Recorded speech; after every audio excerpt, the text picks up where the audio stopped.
Hello dear, good evening everyone. Welcome to class 8 for job by SK ma'am. आप लोग के लिए previous year question लेकर आए हैं जो यहाँ पर सीटीपी का हो रहा है। आप लोग भी यहाँ पर आए, जुड़े और अच्छे से अपना कंसेप्ट क्लियर करें कि यहाँ, क्योंकि यहाँ पर पूरे डिस्कस के साथ यहाँ पर एक्सप्लेन दिया जा रहा है। एक क्वेश्चन का अनेकों आंसर दिया जा रहा है और अनेकों आंसर से आप लोग को यहाँ पर समझाने की कोशिश किया जा रहा है। और आप लोग यहाँ पर मुझे पूरा विश्वास है कि आप लोग यहाँ पर समझेंगे। आकर जुड़ करके देखो यहाँ पर कितना अच्छा से एक्सप्लेन होता है और कंसेप्ट को क्लियर किया जाता है। आप लोग यहाँ पर आकर जरूर जुड़ेंगे। ओके, अगर वीडियो आपको अच्छा लगा हो तो इसके लिए लाइक भी करेंगे और सब्सक्राइब करेंगे, इसलिए क्योंकि आगे आने वाला जितना भी वीडियो हो आप तक पहुँच जाए। ओके, तो यहाँ पर देखेंगे क्वेश्चन हमारा है सीटीपी का जो 29 दिसंबर 2021 में हुआ था, 21-22 ऑनलाइन पेपर हुआ था, वही क्वेश्चन है। तो 28 दिसंबर का क्वेश्चन है, 29 दिसंबर का है, 29 दिसंबर सीडीपी का। ओके, एक नवीन परिस्थिति में दूसरों की तुलना में अधिक अवसारी चिंतन करने वाले व्यक्ति की बुद्धि का वर्गीकरण क्या है। तो अधिक से अधिक जो चिंता करता है किसी और के बारे में, दो व्यक्ति रहता है और एक व्यक्ति क्या करता है कि बहुत सारा सृजनात्मक चिंतन करता है और सोचता है, तो उसको क्या कहेंगे हम, उसे सृजनात्मक बुद्धि वाला व्यक्ति कहेंगे। ओके, उसे सृजनात्मक बुद्धि का व्यक्ति कहेंगे। नेक्स्ट आ जाएगा, वह छात्र जिन्हें पठन वैफल्य को इस बार हर बार क लिख दिया है, तो इससे घबराए नहीं, देखेंगे इस बार आप मिला करके लेंगे। पठन वैकल्य है, उन्हें मुख्यतः किस में दिक्कत आती है, तो लिखने पढ़ने में इस बच्चे को दिक्कत आता है। पठन वैफल्य का मतलब है जो बच्चा को स को बी को डी समझता है, डी को बी समझता है, 12 को 21 समझता है। इस तरह से जो बच्चा समझने में उसको कठिनाई होता है तो लिखने में भी उसको कठिनाई होगा, ये तो है। तो इसलिए ये पढ़ने और लिखने में वैफल्य वाला विकार वाला बच्चा है, पठन लिखने वाला का विकारी बच्चा है। ओके, इंग्लिश में इसको दिया होगा reading and writing dyslexia age. हाँ, रीडिंग और राइटिंग में यहाँ आता है डिसलेक्सिया जिसे कहा जाता है इंग्लिश में। ओके, आगे देखेंगे 21 आ गया, बच्चे के बारे में निम्न कथनों में से कौन सा सही है। तो यहाँ पर देखेंगे बच्चे के बारे में, बच्चे वैज्ञानिक शोधकर्ता बनने के लिए पैदा होता है, ये भी सही है। बच्चे पर्यावरण के सक्रिय अन्वेषक है, ये भी सही है। बच्चे वयस्कों की तरह सोचते हैं, ये भी सही है। सिर्फ उनसे कम नहीं सोचता है। बच्चे और बुजुर्ग, मतलब कि बच्चे भी सोचते हैं और बड़े भी सोचते हैं, अपने अपने हिसाब से दोनों एक तरह से सोचते हैं, कम या ज़्यादा नहीं सोचते, इसलिए यहाँ नेगेटिव हो जाएगा। बच्चे सामाजिक अंतक्रिया द्वारा अपने परिवेश से अर्थ सृजित करने के लिए पैदा होता है, ये तीनों सही है। तो हम सी को यहाँ पर 3 नंबर को छोड़ देंगे, जहाँ पर हमको 3 नंबर नहीं दिखाई दे, ये सही है। ओके, नेक्स्ट आ जाएगा 22, विद्यार्थी के काम में त्रुटियों के विश्लेषण का मुख्य उद्देश्य क्या होना चाहिए। तो विद्यार्थी का काम जो है उसका मुख्य उद्देश्य क्या होना चाहिए कि विद्यार्थियों को श्रेणीबद्ध करना और योग्यता आधारित समूहों में पृथकीकरण, जहाँ भी पृथकीकरण कहने को आए उसको हम नेगेटिव मानेंगे। बच्चों की सोच चिंतन को समझना, ये हो सकता है। और आगे देंगे, विद्यार्थियों को किसी भी तरह की गलती करने के लिए फटकारना गलत है। विद्यार्थी में अध्यापकों की क्षमता की तुलना करना, ये भी गलत है। ओके, तो ये सब नेगेटिव है। बच्चों की सोच चिंतन को समझना है और बच्चे के हिसाब से ही यहाँ पर पढ़ाना है कि बच्चे क्यों त्रुटियां कर रहे हैं, गलत क्यों करे, उसको अधिगम में तो कठिनाई हो रही है, तो बच्चे तो टीचर क्या करेगा, तो उसको भाव को समझेगा, उपचार करेगा और समझकर उसको सोल्व करने का कोशिश करेगा। इसलिए यहाँ पर चिंतन को उसको समझना है, क्या उसका गलत फहमी उसका क्या है, उसको समझाएंगे। यहाँ पर नेक्स्ट आ जाएगा, अधिगम किसके द्वारा प्रभावित होता है।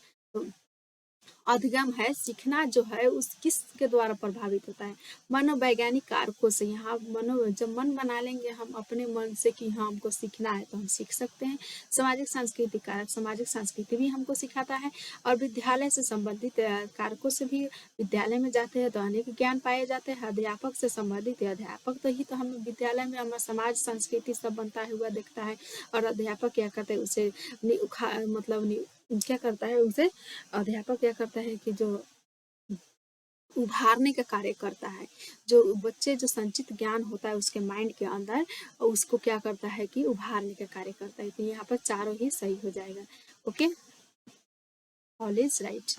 नेक्स्ट, कक्षा में विद्यार्थी को त्योहारों को मनाने के अपने अनुभवों को साझा करने का अवसर देना और उनके आधार पर सूचना निर्मित करने को बढ़ावा देना। किसका उदाहरण है? तो यहाँ पर देखेंगे कि कक्षा में विद्यार्थी को त्योहारों को मनाने के लिए बात हो रहा है, उसके अनुभव को साझा करने का अवसर दे रहा है। तो यह क्या होगा कि जब भी यहाँ पर त्योहार कहाँ से आता है, समाज से ही निर्मित हुआ है, तो यहाँ पर सामाजिक संरचना है। ओके,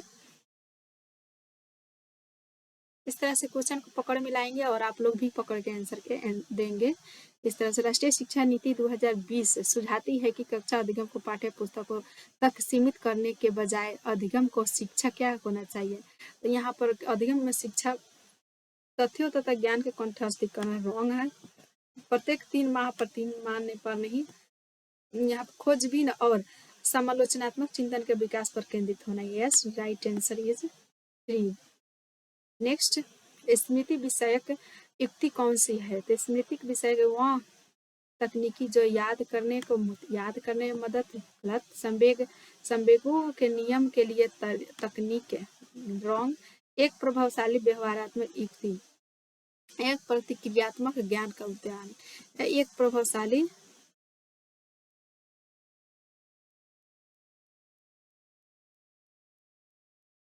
प्रक्रियात्मक ज्ञान का उदाहरण होगा। सही है आंसर। एक प्रभावशाली व्यवहारवादी युक्ति नहीं होना चाहिए, सिर्फ एक ही नहीं होना चाहिए, अनेक होना चाहिए। ओके, नेक्स्ट आ जाएगा हमारा क्वेश्चन। अनुज कक्षा 3 को पर्यावरण अध्ययन पढ़ाता है, वह हमेशा देखिए पर्यावरण जैसा क्वेश्चन पूछ लिया है CDP में, तो आप क्या करेंगे? तो देना ही पड़ेगा। वह हमेशा अपने विद्यार्थियों को किसी भी विषय से परिचित करने के एकदम बाद मानस मंथन करता है, तो क्या करना चाहिए? रट कर सिखाना चाहिए? नहीं, ये नेगेटिव है। दृष्टिकोण, ज्ञान जानना सही है। समालोचनात्मक चिंतन, खोजबीन, ये तीनों सही है। तो 2, 3 और 4 यही सही हो जाएगा। नेक्स्ट 28 हमको भी डिस्लेक्सिया क्या नहीं फ्रेंड्स, यहाँ हम मजाक करें। ओके, तो यहाँ पर देखेंगे कथन ए, सभी बच्चे परीक्षाओं में अच्छे अंक लाए एवं सुनिश्चित करने के लिए यहाँ पर तर्क और करण के क्वेश्चन है। करने के लिए यहाँ पर देखेंगे सभी बच्चे परीक्षा में अच्छे अंक लाए, यह सुनिश्चित करने के लिए बच्चों में असफलता का भय और उपलब्धि का दबाव पैदा नहीं करना चाहिए। सही है। अर्थपूर्ण अधिगम हो सके, इसके लिए महत्वपूर्ण है कि बच्चे शारीरिक और भावनात्मक सुरक्षा महसूस कर सके। सही विकल्प को चुनना है। ये भी सही है, क्योंकि यहाँ पर बच्चे जो है सिर्फ अंक लाने के लिए ही नहीं पढ़ रहा है, उसको अपने दैनिक जीवन में यूज करने के लिए पढ़ रहा है। तो उसको असफलता या फिर इसके लिए जो हमको अच्छा अंक आना है, उसके असफल होने का डर है, भय है, उसको पैदा नहीं करना है। ओके, तो ये हमारा नेक्स्ट आंसर हो जाएगा क्या? तो ए और आर दोनों सही है, लेकिन आर सही व्याख्या करता है। नहीं, यहाँ पर देखेंगे ये अलग कुछ पूछ रहा है, यहाँ पर अलग बता रहा है। तो यहाँ पर दोनों सही है, लेकिन आर सही व्याख्या नहीं है ए की। ओके, नेक्स्ट, एक विद्यार्थी अजिला जिसका नियंत्रण केंद्र आंतरिक है, परीक्षा में असफल होने के लिए किससे जिम्मेदार ठहराएगी? आंतरिक से, खुद से जब पढ़ रही है तो उसे क्या समझा, उसको क्या, किसके जिम्मेदार है? टीचर को ना, स्कूल को।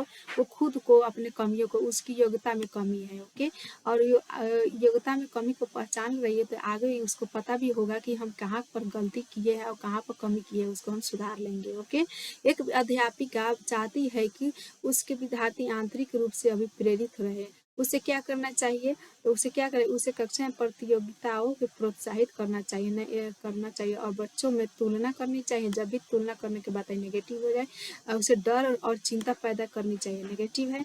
पुरस्कार भी देना चाहिए, तो नेगेटिव है। तो सही आंसर कौन हो जाएगा? यही बचा है। बच्चों के जिज्ञासा प्रोत्साहित करनी चाहिए और सीखने के आनंद का अभिप्रेरित करना चाहिए। तो यही हमारा सही आंसर है।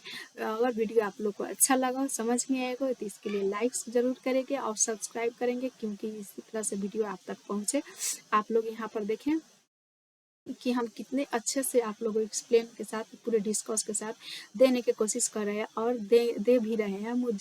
मुझे समझ में आ रहा है, तो हम जा रहे हैं कि हमारे बच्चे को भी समझ में आ रहा होगा। इसलिए अगर आप लोग कमेंट लिखेंगे तो ज़्यादा बेहतर रहेगा, क्योंकि हमको भी मोटिवेशन मिले कि हाँ, शायद मेरे बच्चे को बहुत अच्छे से पसंद आ रहा है वीडियो और यहाँ पर अच्छे से समझ में आ रहा है। ओके, उसके लिए यहाँ पर लाइक और सब्सक्राइब ज़रूर करना है। Okay, thank you, bye.